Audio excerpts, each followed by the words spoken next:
All right, guys. Hey, everybody out there. This is another edition of the Zero Hour. So, for all our loyal watchers, thank you for joining us again. We've got a pretty cool show for you today. Very special guest. Any of you guys that have been around this industry long enough, been around shows, been a part of a show, you always hear the phrase, referring to the rule book. What does the rule book say? Well, today for you guys, I've got the rule book here with me, so to speak. My guest today is a distinguished, gentleman in the sport. He is a member of the International Boxing Hall of Fame. He is a member of the Nevada Boxing Hall of Fame. He is the former executive director of the Nevada State Athletic Commission. His current position is the UFC Vice President of Regulatory Affairs, and he is a UFC Hall of Famer. So, ladies and gentlemen, it is my pleasure today to bring in Mr. Marc Ratner. Well, thank you, Jeff. That sounds almost like at the end of my life instead of still going. That was very nice, but Well, thank you for the intro. you are definitely the man, so to speak, when it comes to the rules, so to speak. In this crazy sport of ours, I have had the pleasure of working with you a couple occasions when you guys have come to Nashville. I've again a complete honor when I've been asked to be a timekeeper before for the UFC's trips to Nashville, and it's always been awesome to speak with you, even if it's only through email, and just pick your brain. You've always been such a an accessible person. A lot of people out there think, hey, this guy works for the UFC. You have been for me in the past, and I'm sure this is, a lot of people can say this, such a resource, for everyone in this industry. If they have a question, you've been fairly, pretty uh, accommodating to people who are just interested in learning. But let's just jump back, man. How did you get started in this crazy world of combat sports? You leave college. I believe you got a business degree in college, and you went straight to the athletic commission in Nevada. How does that happen? Excuse me, not straight. When you get out of college, uh, I played a little baseball in university, ran a little track, but you get out of college, you come back home, and you can play slow pitch softball, you can play some city league basketball, but that's just about it. And I saw an ad in the paper one time. It said, "You're watching games. You think you can do better than the referees? You yell at the referees on TV. Come join and become an official." And so I started officiating. I don't even know, in the late '60s, and I was also a good fan of. I like to go to small boxing matches, and uh, so between officiating and going to fights, the athletic commission, some people that I knew said, "Have you ever thought about becoming an inspector for the athletic commission?" So I hadn't thought about it, but I love going to the fights. So I think around 1984, the I became an inspector for the commission. That's who you work in the back rooms and you check the gloves, and sometimes you pay the fighters, you're taking the drug tests, and that's how I got my start. And I think in the late '80s I became the chief inspector, assigning the inspectors, and then in 1992 the director, his name was Chuck Minker, passed away, and the governor and the five-person commission appointed me to be the executive director of the Nevada Athletic Commission, and here I am. And that's where we are today. How was it when you reached that point after being in that position for so long, um, that the UFC makes that call? I don't know, how did it work? Did they call you? Were you looking for a change? But how hard was that, making that leap from such a long time position and deciding to leave that and coming on with the UFC full time? Well, I believe that I had the best regulatory government job in boxing in the world. And yes, you're right. It was a tough decision. One of the commissioners at one time was became the owner of the UFC, named Lorenzo Fertitta, and he and Dana and his brother Frank, they bought the UFC in 2001. And late 2005, he said, "Let's go have breakfast." And he said, "Have you ever thought about leaving the commission?" I said, "No, I have a great job." And he said, "Well, let's meet again." And we met again after the first of the year in 2006. And this time Dana came, and I said, "I got a couple of fights that I have to work on in boxing, and that I'll come with you." And after Cinco de Mayo was a De La Hoya Mayorga fight. And in May of 2006, I started. So it's almost 16 years ago right now. That is impressive for sure. You talked about the De La Hoya Mayorga fate. I have to ask. Obviously, in your position and where you live, you've seen some of the biggest. What is, I'm here from an MMA standpoint, but I'm a huge boxing fan, and definitely was in the '90s when you had when De La Hoya was at his biggest. The Trinidad fight, the Vargas fight was probably still one of my favorites as far as build up and anticipation. Right. What is the biggest boxing event? Maybe the fight didn't pan out the way everyone thought, but as far as an event, what is the biggest boxing event you've been a part of? Well, I've been in some major controversies, and the biggest ones were obviously the Tyson Holyfield fight. There's no question that's the most craziest one. But one that was even more crazy, I guess that's the right words, where Bo Holyfield, where the guy flew into the ring, the fan man, outside at Caesar's Palace. It was just a surreal moment. Nobody tells you, what do you do now? A guy flew into the ring.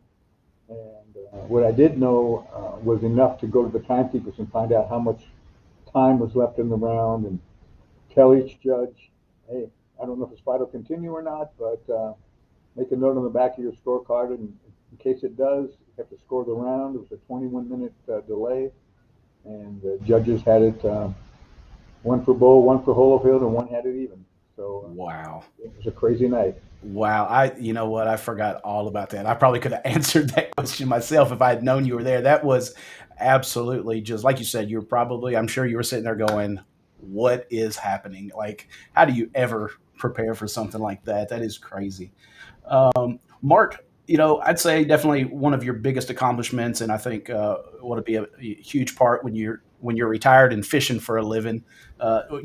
Legacies is your involvement in getting this sport of ours regulated. Is it all 50 states? Am I correct? All 50 states now? That's correct. um, is being a huge part of regulation of mixed martial arts in all 50 states. What are obviously there's been rule changes from the time you started or seen this sport of ours start, but what are some of the most impactful changes or rule changes in your opinion that have happened from the time that you started in this sport to now? What are some of the most impactful rule changes?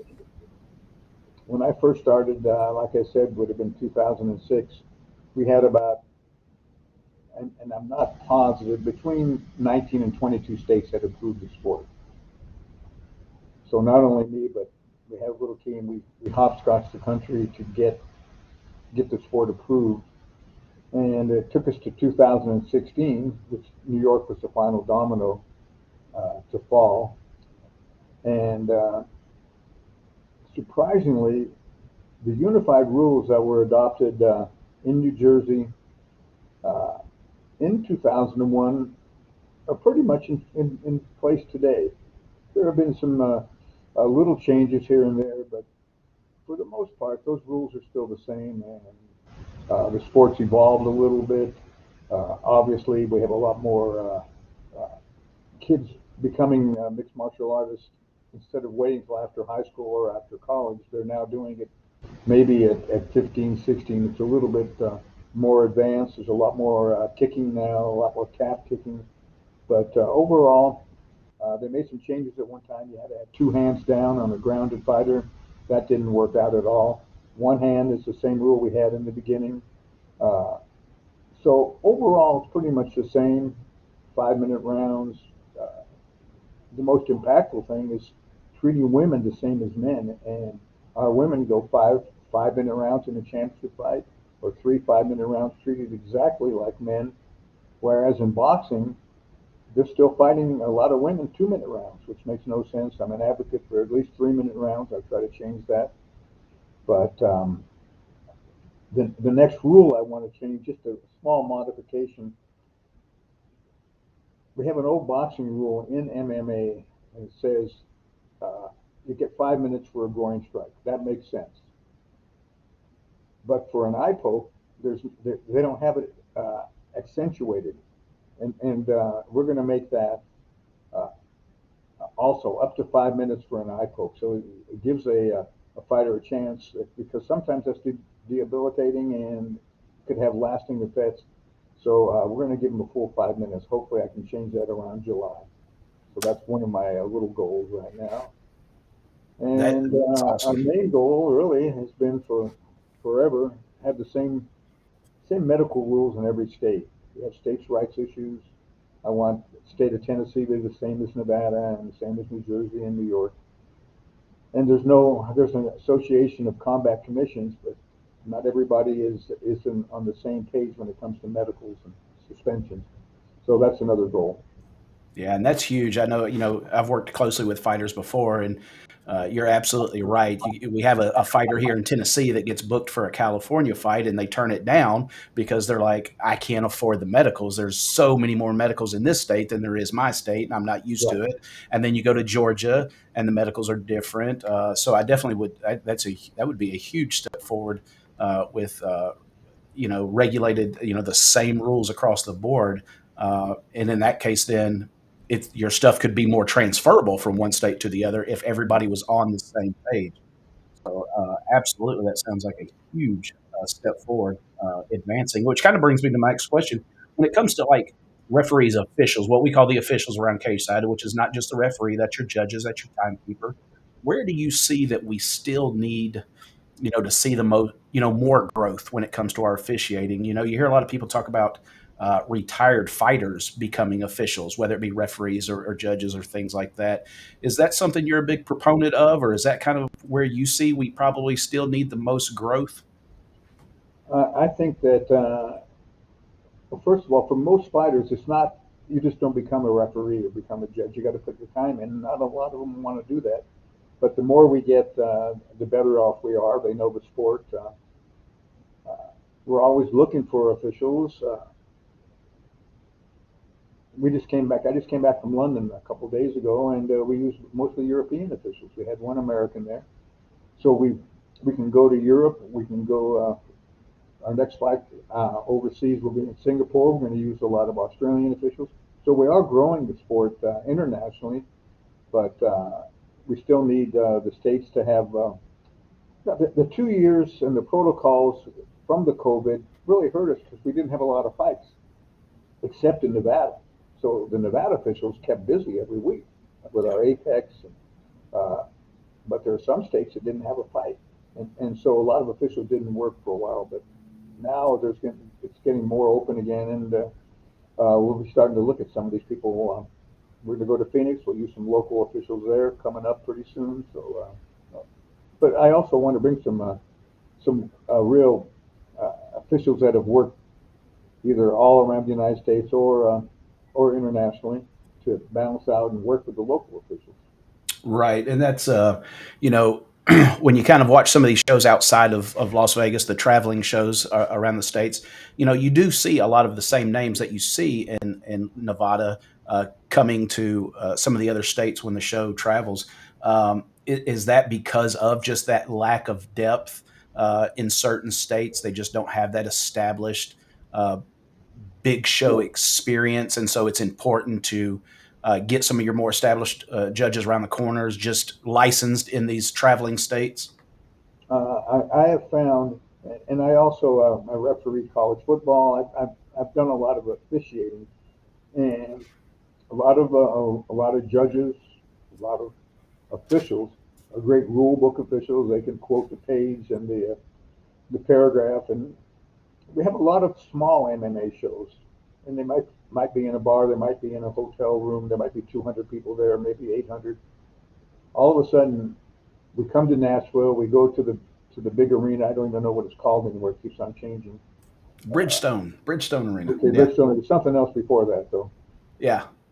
But now we got 15,000 people there, and it's a different feeling. And some officials handle it great, some freeze. and it's a big transition. So that's why I always want some experienced people that have been in these big crowds.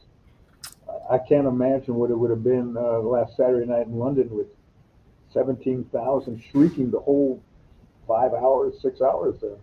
Right. But That it's was an a experience. I'm just going to say, I was lucky enough to work bowl games. I refereed a game at Notre Dame, and wow. that was Notre Dame BYU, and there's like 75 or 80,000 there. And for that first quarter, I was looking around, and it was really hard for me to concentrate. And I always remember that sometimes you get caught up.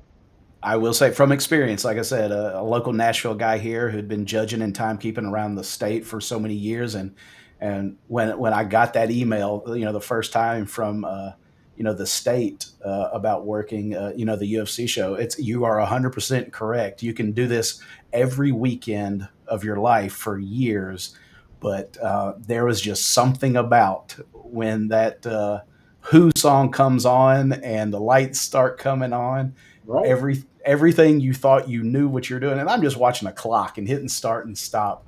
But the pressure, the heartbeat starts getting, faster. You're like, I'm going to screw up. I'm going to mess this up. I'm going to mess this up. And it really took about 3 or 4 bouts into it before you finally just took a deep breath and relaxed and just said, this is no different than the bar show I did last week. 5 minutes is 5 minutes here, the same way it is there. But a funny story, I was kind of the second guy because you always have two timekeepers at your Right. shows. And the other guy that they had they brought in, I think West Tennessee, maybe Arkansas or something. But he was still old school. He was using stopwatches still, and I thought he was the professional, and I was in awe of him. I still had my digital, um, but the sweet lady for the UFC. I think she's in a different role now, but back then she would come and sit down at the table next to the timekeeper, Bruce Buffer, and have the headphones on and be talking to production. And she had noticed he was off a few seconds, all the time, and she was those seconds were so important to her, and rightfully so. They were so important to her. She didn't care if it was 1 second difference or 2 seconds off. She turned to me and she said, "After this next fight, you're taking over." And I'm telling you, I almost wanted to vomit at that moment, because I was getting to kind of hide behind him, those first few fights and kind of get my nerves out. And but like you said, at the end of the day, um, all the shows are the same. It's just a lot more lights and bigger crowd. And at that table, you got Bruce next to you, and that's a ton of pressure and starstruck. But that's my little story. One of the things I think watching that you guys do, and I know you're a huge part of this, that is great, is we talk about the traveling shows, and I've noticed because I think, it's happened here in our state. I'm pretty sure it has. When you guys don't visit for a while, or we're not, a state's not on the rotation or a city's not on the rotation, after a few years, it's tough for these athletic commissions sometimes to stay in business and produce the revenue that they need to stay functioning. And I think it's been a wonderful thing that you guys over the years, you may not be able to keep a city on a good routine or rotation, but when you guys have seen a state or a city's athletic commission, like here in Nashville, kind of get to that point where they're suffering a little bit just because of a lack of revenue, you guys have come in and made it a point to, help out and say, hey, we really need to. Is that something that you guys cognitively, like, you all watch and you've got your ear to the ground and you keep up with what states may be in some trouble and try to help them out? Well, when it comes to Tennessee, and I was there, I went to the state house to get the sport originally approved there. I remember that very well. Um, the new executive director of the Nevada Commission is Jeff Mullen, who was the director in Nashville, and Yep. we always worked. He was one of the best judges in the world before that. And Tennessee, especially Nashville, is on our radar. I don't know when we'll go back. We're just starting to travel again, but yeah, it's a good market there, and even better for Tennessee and Nashville. I have some big Vanderbilt people here, and they love Vandy and went to Vandy Law School and stuff. So they're always pushing for that.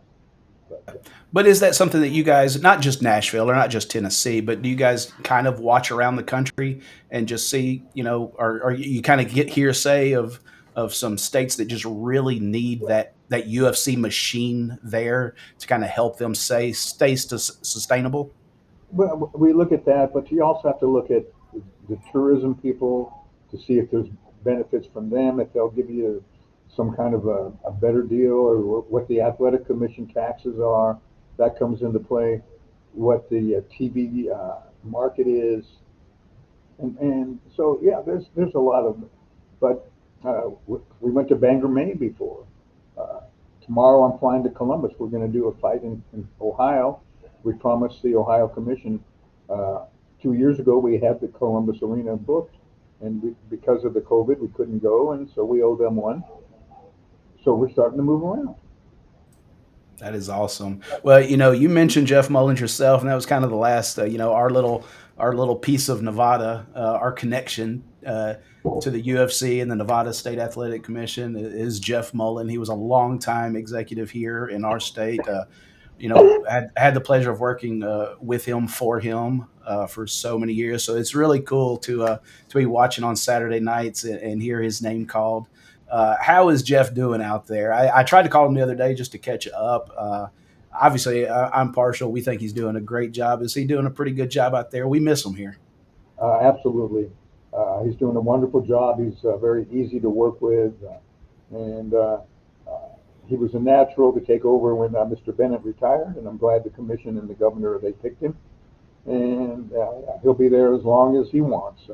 But he's a very effective leader, and I wish I could, if it wasn't a conflict, I could use him a judge everywhere. But Yeah, those days for him are over. But he, yeah, yeah, absolutely. as the director, he judges every fight in his own way, and he knows when the decision is wrong or a round's wrong. So it's good. Right, right, absolutely.